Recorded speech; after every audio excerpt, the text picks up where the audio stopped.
Powered by Rep Media Partnership with TSN, Season 6 of the Rain Dregs Hockey Podcast, presented by our title sponsor, Canadian Club Whiskey. And new to their amazing invitation series is the Canadian Club Classic 18-year-old High Proof. Invite your senses to an elevated Canadian whiskey experience with Canadian Club. And Ray Ferraro, where do we find you? I know you're in Tampa Bay, and we'll get to the return of Steven Stamkos coming up in headlines shortly here.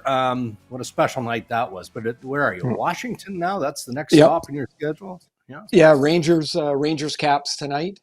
And I was in Tampa last night. It was awesome. Like they really did a nice job. And he was I think trying to hold it together as best as he could, and I think the game ended just the way it should. He got 2 points and Tampa won, so everybody went home happy.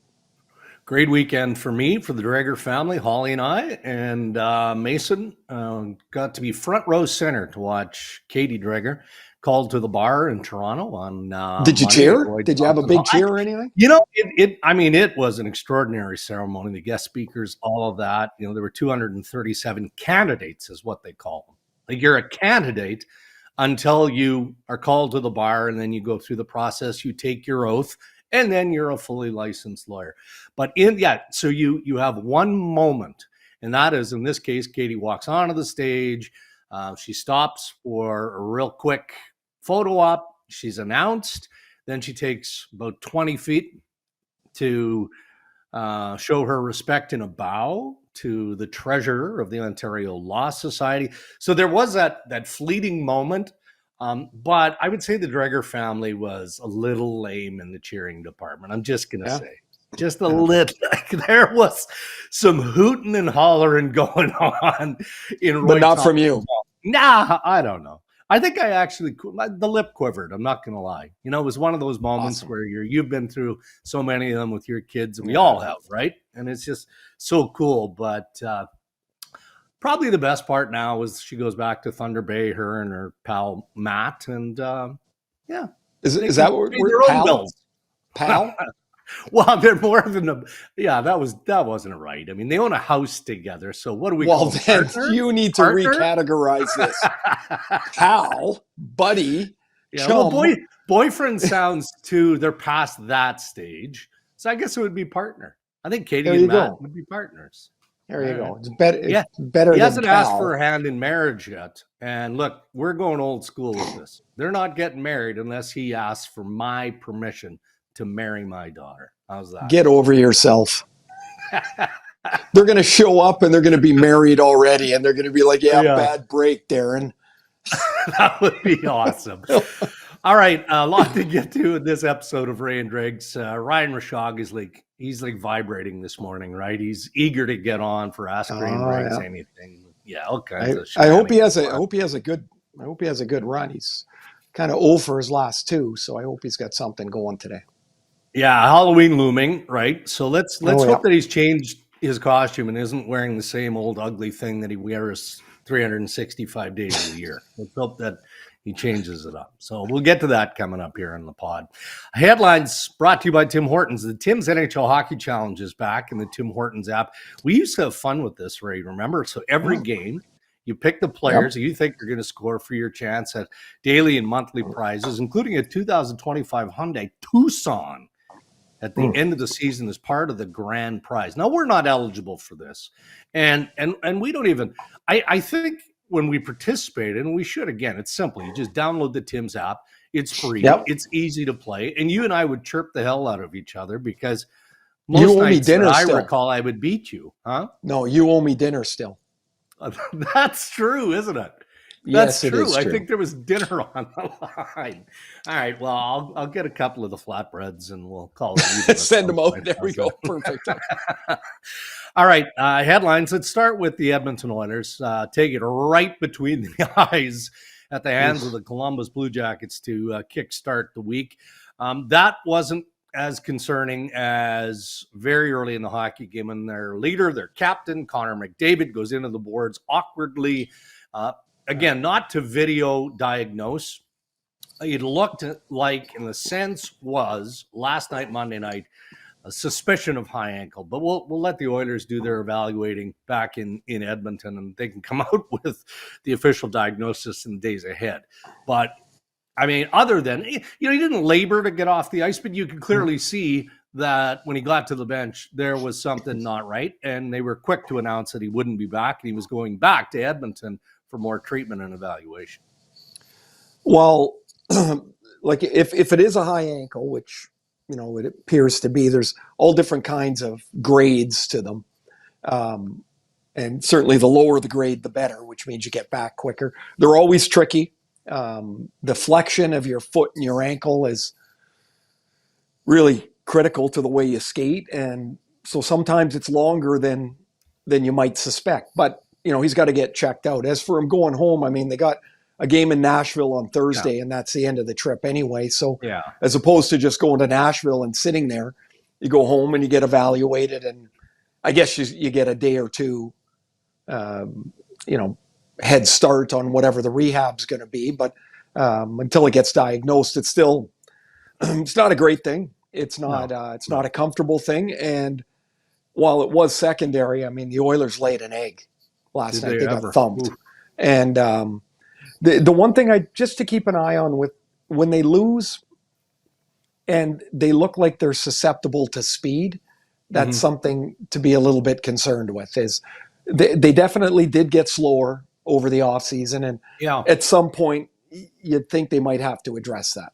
Yeah, up front, back end, a little bit of everywhere. Like just little bit of everything, right? I mean, like if you look at them in the playoffs last year when Broberg went in, he's a good skater, right? And Holloway and McLeod come out, whether McLeod had a good playoffs or not. He was part of an effective penalty kill, and he's super fast. And so you take those two fast guys out, and Arvidsson and Skinner are not as fast. No. And you'll also lose Fogle, who could really go. So I think there's a lack of speed that they would probably like to address. Okay, let's get to that game last night in Tampa Bay. We touched on it off the top of the podcast. Steven Stamkos returned, spent 16 seasons there, a couple of Stanley Cups. I mean, this thing went down as I expected it would from afar, right? I mean, there wasn't going to be anyone who's booing no chance. Decorated resume of Steven Stamkos and everything that he's brought to the city of Tampa Bay and to the nation of Lightning fans.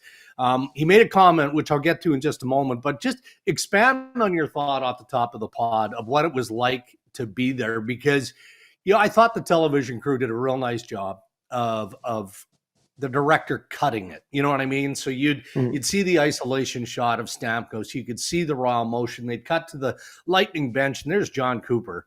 He kind of joked about it after the game, but you could tell he was right there. Like he was feeling it in the moment. It was an emotional time for so many of those guys. And again, you being there, front row seat, you must have been able to feel that as well. Well, it was all day, because when the Predators skated in the morning, Stamkos had a media availability after, and it was packed. And, so he talked at length about his time in Tampa, and much as he told us in his interview with us, which was awesome, he thought right to the end he was going to figure out a way to come back, and it just never happened. So I'm standing between the benches, and, we get to the first time out, and they start the video, which starts with him as a little kid. And, I'm looking around just seeing how people are reacting, and, everybody's watching, including Stamkos. And then as the video goes on, I look over and I can see that Cooper's starting to, he's thinking of 16 years, right? He's been there for 13 of them. And, so I say to the director, I go, I think Coop's going to cry here. Right? Like sometimes you're just in the cool place to notice things, and everybody's kind of looking at Stamkos, but they don't want to look at him. The crowd's cheering. He goes out, he does his lap. And I thought it was pretty cool. He went, and he said, thank you to the fans. And he went by the bench and he kind of tapped his heart. I mean, the connection that a guy like that makes is not just on the ice, right? It's, it's a decade and a half. It's to the community. It's to the Children's Hospital that he was very active in supporting. It was coming there as an 18-year-old and then leaving as a husband and a father, and a pillar in the community. His legacy's both on and off the ice. And when I think of Stamkos, there's lots of different things to remember. I think of his goal in the bubble. Sure. Yeah. That, like, he played one shift, one game, that was it, and he scored. Yeah. And like, he did everything he could to get back, and it just kind of epitomized to me what that Stanley Cup meant to them. And then they win it in back-to-back years, and finals the next year, and it was really great. It was a great night, and it ended probably the way it should have. He had 2 assists, and the home team won. Everybody went home probably pretty happy. We make this point probably 50 times a year on the podcast. We don't cheer for teams, but we do cheer for individuals and good stories. And undoubtedly, Steven Stamkos, at the end of his career, is going to be a great story. Not going to lie, watching that game, I was cheering for him to score the overtime winner. I did. I just thought that would have been a what, Dregs? perfect. I was in Chicago last year when Chelly had his number retired. We were there for the ceremony, and Patrick Kane scored the winner in overtime in his first game back in Chicago. Yeah. And it was really kind of like, when he got the breakaway, it was like, oh, this is just how it's supposed to be. Isn't that right? And so I guess, Kane took it one step further. Okay, well, so there was a comment that Stamkos made, and then we'll move on here, but it had reporters and the fans buzzing a little bit. And it would be unlike us in the media to read too much into something. But listen to this soundbite from Steven Stamkos, and then you can explain what you think he means here. And I don't think it's goodbye. I think it's more of a, thank you, see you later type of thing. But like I said, pretty emotional.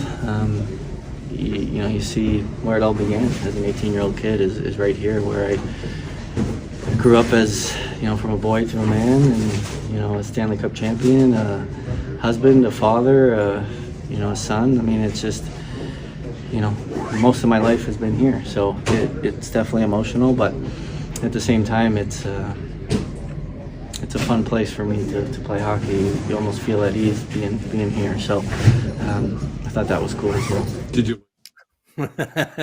So automatically people are, ooh, the return, the imminent return of Stamkos. I mean, it's not going to happen during his playing days, clearly, but why wouldn't he retire there? It's a great place to live. And if you're the Vinik family and you still own the Tampa Bay Lightning, a good chunk of it anyway, I would think you'd want Stamkos to be part of the Lightning family if he wants to be moving forward down the road.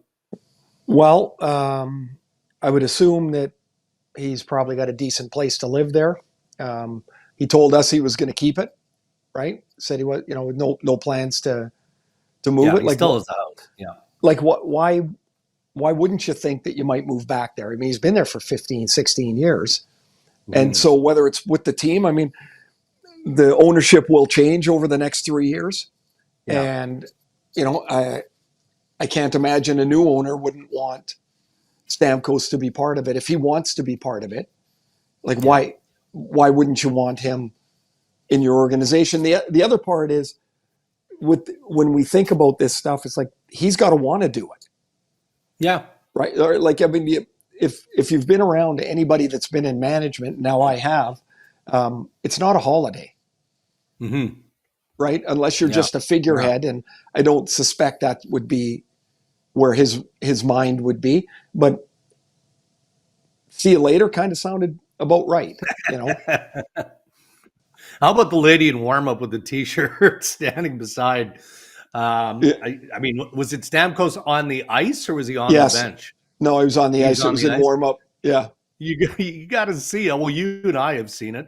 But, I mean, with all due respect to Julian Breezeball, the general manager of the Tampa Bay Lightning, who's made some pretty impactful and beneficial decisions as GM of the Lightning, her T-shirt, "My GM sucks." Right. Tampa Bay Lightning T-shirt with Steven framed perfectly in the shot with obviously his now. Okay, so jersey. just think of this though. So you're the GM. You've got this iconic player, and you've got to make a decision about the future of your team. And you want Jake Gensel. You can't have them both. No. And so they chose a guy 6 years younger, is basically what they did. Yeah. And I'm sure it's not easy for anybody.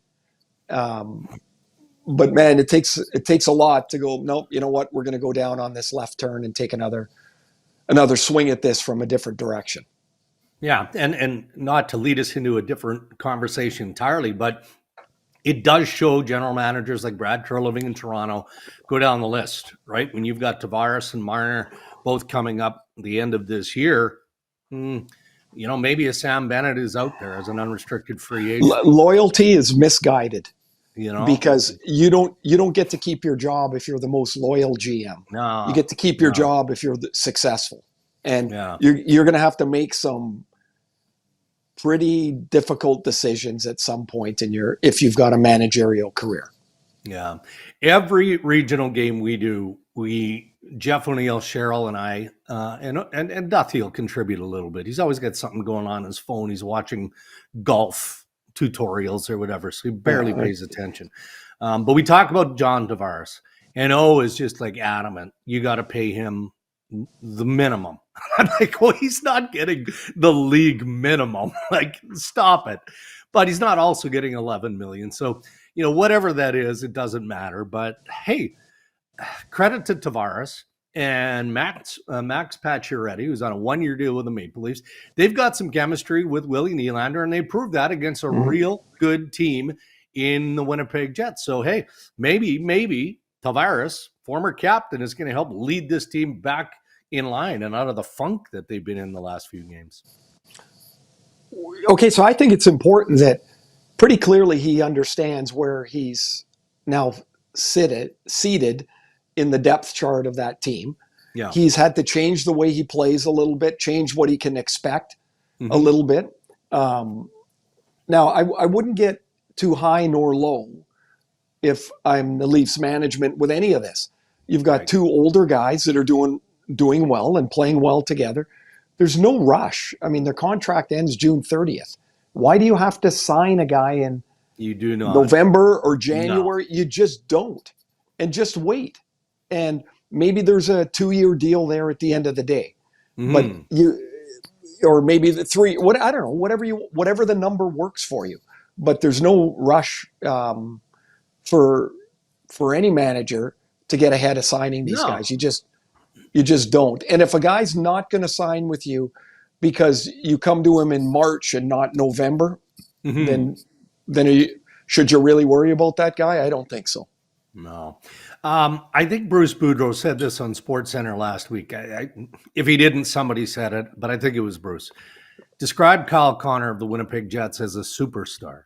And when I saw it, I was like, you know what? If he's playing in New York, if he's playing in Toronto, if he's playing maybe anywhere outside of Winnipeg, he's probably viewed as an NHL superstar. He's definitely an NHL star. I mean, would you put him in that category of a superstar, Ray? No, I wouldn't. He's a star for me. Okay, so I'm looking at superstars as guys that get 100 points. All right. Or win the Norris Trophy, or they win, they're one of the best 2 or 3 goalies in the league. That's a superstar to me. Okay. It's like when people start, now all of a sudden we got 8 generational players. I know. How could that be? Yeah. It can't be, by definition. If like people open up the book, the dictionary, the Bible of words, and just like a superstar is like, that's Nate McKinnon, that's Crosby at his heyday, that's McDavid, that's Draisaitl.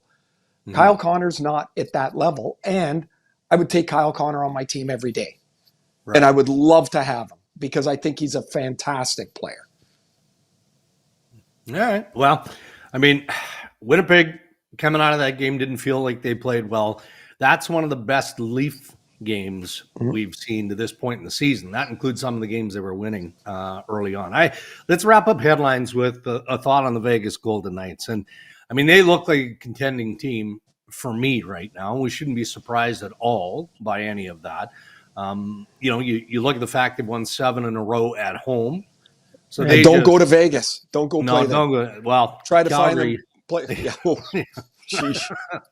but I do want to thought on Vegas, but I think we all expected Calgary's coming back to the pack, right? I mean, if Calgary is going to be a playoff team, it's going to be kick and scratch and claw in the second half to try and lock down that spot. They're not cruising in. They're just not built that way.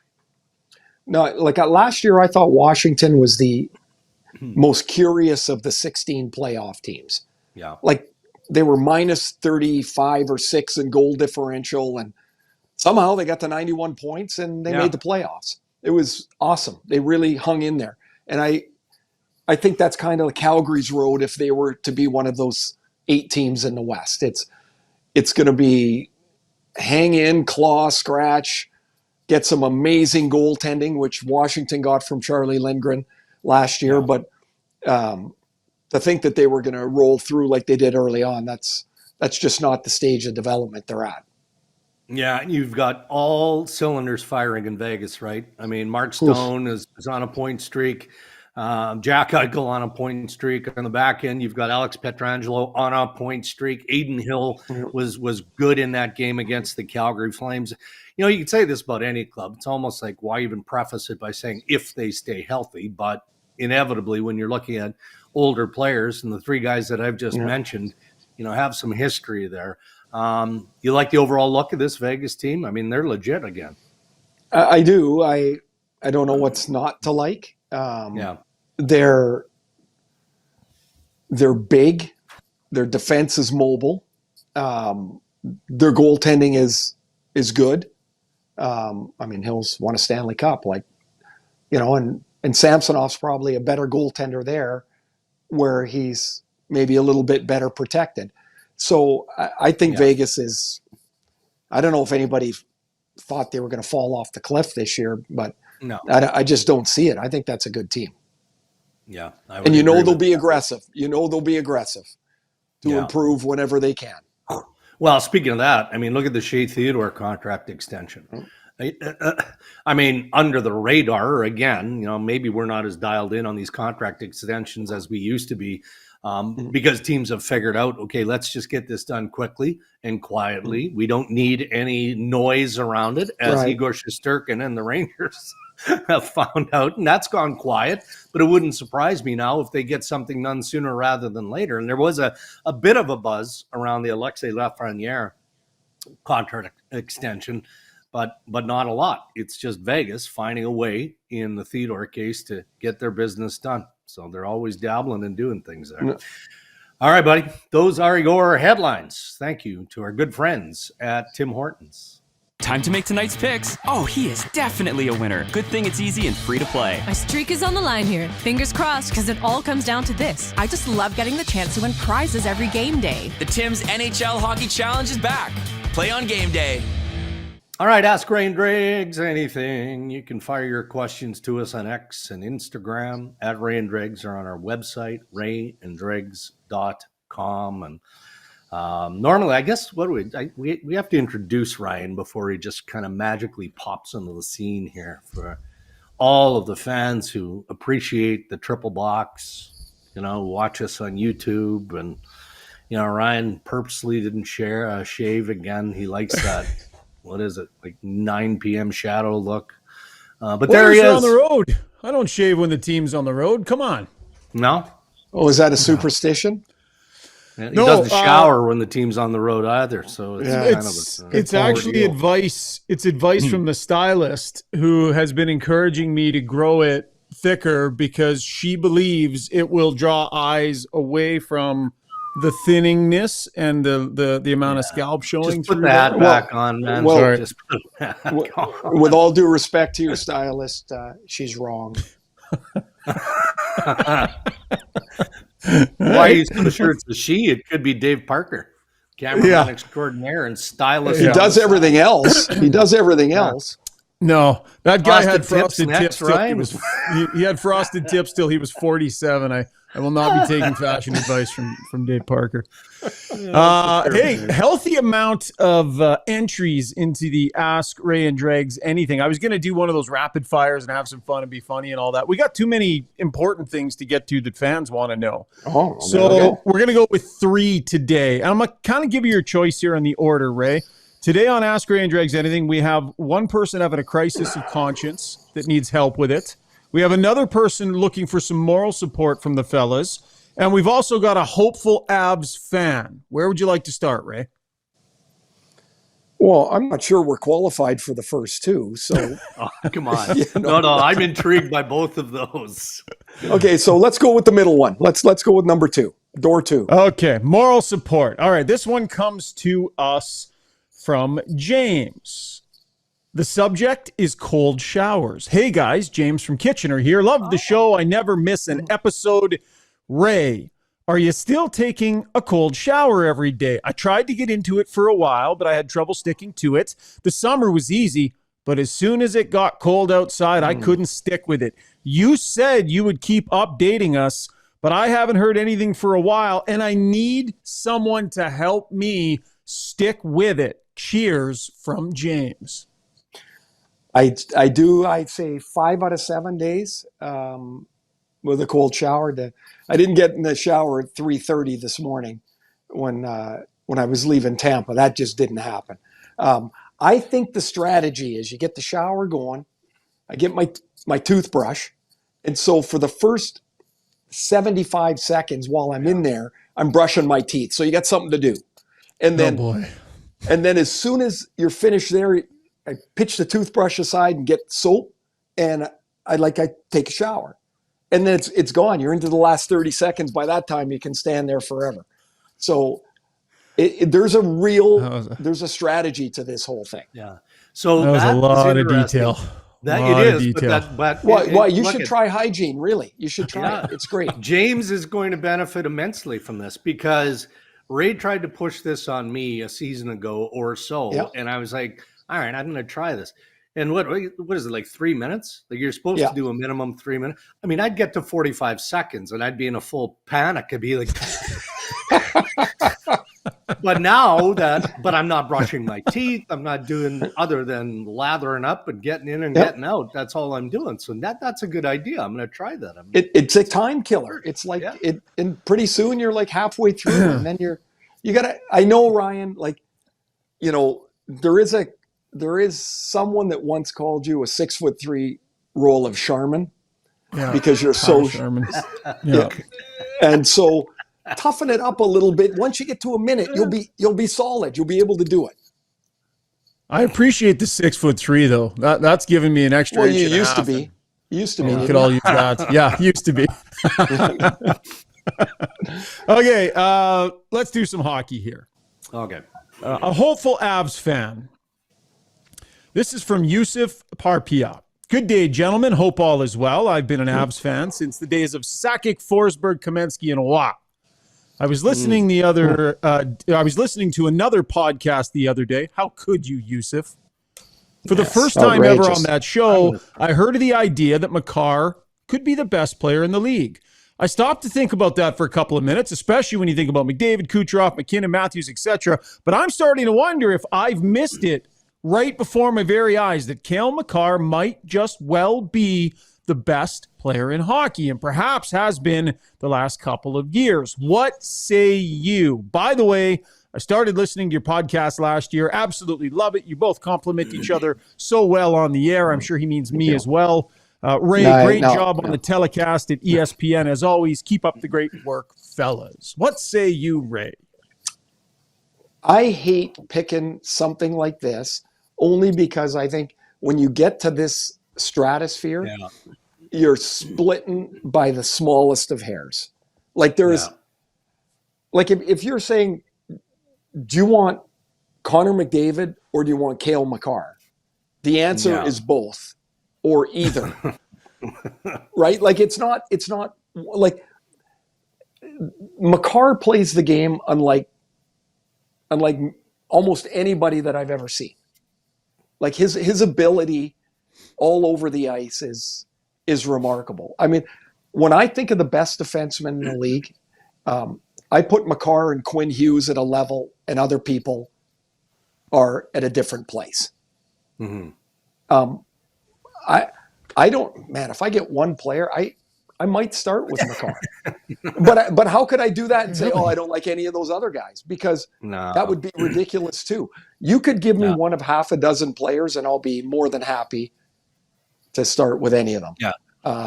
But Makar would be Makar would be in the very, very smallest elite group to pick from. Yeah. I always think that these are very time sensitive answers too, right? Because we used to go through this with Steve Ryden and the quiz and all of that all the time. Right now, who is the best player in the game? Well, I don't know. I mean, if Nate McKinnon has 10 goals in 1 week and Connor McDavid has 2, well, in the moment, Nate McKinnon's the best player in the league. So I'm always careful with that. And then you go from one position to the other. Makar, defense, forward, center, all of that, different responsibilities. You can make a case, but I'm with Ray on this. I think it's very dependent. 17 points in his 10 games played so far this season. It's crazy. For Cale Makar. Okay, this last one, and now that I'm reading this, I'm suddenly becoming very paranoid that I've used this question already. So I know I will hear from you guys. I know you'll let me know. I don't think I have, though. This one comes to us from, now the name says Dryden Mortimer, but I have a feeling it might be Mortimer Dryden. Either way, that's a fantastic handle, whichever way it is. But he says the subject is sweater etiquette. Good dude. Morty Dryden. Yeah. He says, hey guys, Morty here. The year is 2008. I'm playing Midget B in Cape Breton for the Sydney Steelers. It was one of those leagues where some guys had their nameplate on the back of their sweaters and others couldn't be bothered. One of our rivals had a dominant top line who decided to put Heatley, Spezza, Alfredson on their backs. This made our team hate their guts. We were seeing red whenever they were on the ice. Our main objective was no longer scoring. It was all about knocking them on their ass or giving them a slash or a punch to the cage. We wanted them dead for this. My question to you is, were we wrong for feeling that way? So my guess is, even despite their efforts, they still got their teeth kicked in. Probably. Yeah. That's really what the hell difference? He could have put any name on the back of his jersey. What difference does it make? I don't know. Okay, I'll challenge you a bit here, Ray. You're playing Midget B, and you throw Alfredson and those three Spezza, Alfredson, and Heatley on your backs. What number did you wear when you played? 18. Was there, what if you were wearing that because of Denny Savard? Would I have hated you because you were a terrible resemblance to Denny Savard because you wore the same number? But it wasn't the number, it was the name, right? It was the name, Ray. Yeah, but who cares? We're so good. This is who we think, I mean, the fact that they were a good line, to me, pushes it over the edge. If they were a bunch of plugs, that's funny. But I don't know, Dregs, there's a little bit, I think Dregs is going to come over the top in the other direction on this one. No, well, number one, I'm thinking, okay, midget, you're 16, 17? Right, yeah, gotta be. Yeah. You're playing midget B? What are you doing? Get on with it. You're done. It's over. It's over, right? You're essentially pre-men's league at that point. Well, that's fine. Then it couldn't have been a serious league because automatically the game sheet needs to match. So, are they just making up these names on the game sheet to match the names on the back of the jersey? I mean, it's rec hockey. It's rec hockey is what we're talking about, right? Respectfully. And these guys decide to label themselves as one of the best lines in hockey at the time. I don't blame the guys for being sour. I don't blame the guys for running around. I'm a little surprised, Ray. I thought that would bug you. One of those things that bug you a little bit. No, I can see why, watching you handle the puck, I could see why you'd be upset. All right. That was it. We appreciate all the submissions from everybody for Ask Ray and Dregs anything. You can go to rayandregs.com, the website. You can also send us a DM on Twitter. We will take more of your questions in the weeks to come. But thanks for those who have played along so far. Oh, I guess I'm supposed to take this now. I thought it was going to end with something a little snippy or snazzy or insulting. I got none of that. No, the show just got better instantly. Why do I do All right, this? you're in Washington. Yes, sir. Are you home? Are you home for Halloween on Thursday? Yep, I'm home tomorrow. Pretty pumped. My grandson has to come down to Vancouver, so Enzo is flying down, first flight by himself. And cool. We're picking him up at the airport tomorrow, and he's pretty fired up. I told him his mission on Halloween is to look for coffee crisps and Kit Kats, and they go to no-no. Oh. And he's like, I'll get you some for sure. So that's yeah. I like Halloween. Wow. I like handing out the candy and all that stuff, and I like that. I've been fortunate enough to be in your house and in your neighborhood. I'm guessing that the locals are handing out the full-size chocolate bars. Like you're not getting the old skunky half-rotten apple or any of that nonsense. No, but I will say when we have those bags with the little, like that little niblet size Kit Kats, the kids get 2. Do you like that? The kids get 2. No, it's not even a chocolate bar. Like if they get the little ones, those little bite-sized things. Oh, you got to get 2.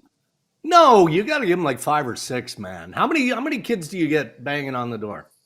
I don't know, 70 or so. Yeah, we're anywhere between 75 and 100. Holly, it's by the awesome, way, isn't it? It is, but I like it. She doesn't. And in part, it's because Tiny goes bonkers because the doorbell rings and all this nonsense. But we have a Leafs regional game, so not your problem. I won't be here. It's not my problem. So she's like, can we just shut the lights off? I mean, you can't shut the lights off. You cannot be that house. Don't be that house. I like my tires and my windows and everything else.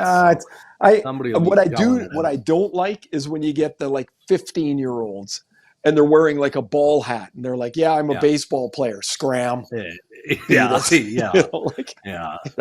How old are you? What's the cutoff? What's the cutoff? Like 13, 14? Yeah, 12, 13, right in there. Yeah. If they're putting the effort in and they got a costume, they get stuff for sure. Yeah. But not just a hockey jersey or, like you said, a ball cap. Yeah, no chance. All right, buddy. Well, safe travels. I know you're going to have some fun with the family, and we'll reconnect on Thursday. I think so. Thursday, Friday, something like that. Yep. Okay, buddy. Congratulations to Katie again, by the way. Awesome for the Dreger family, and thanks for listening, everybody. We'll talk to you this week. You bet. Thank you to our sponsors who continue to support Ray and Dregs and make this podcast possible. Our title sponsor, Canadian Club Whiskey and Tim Hortons. And in the spirit of Halloween this week, stay safe, everybody.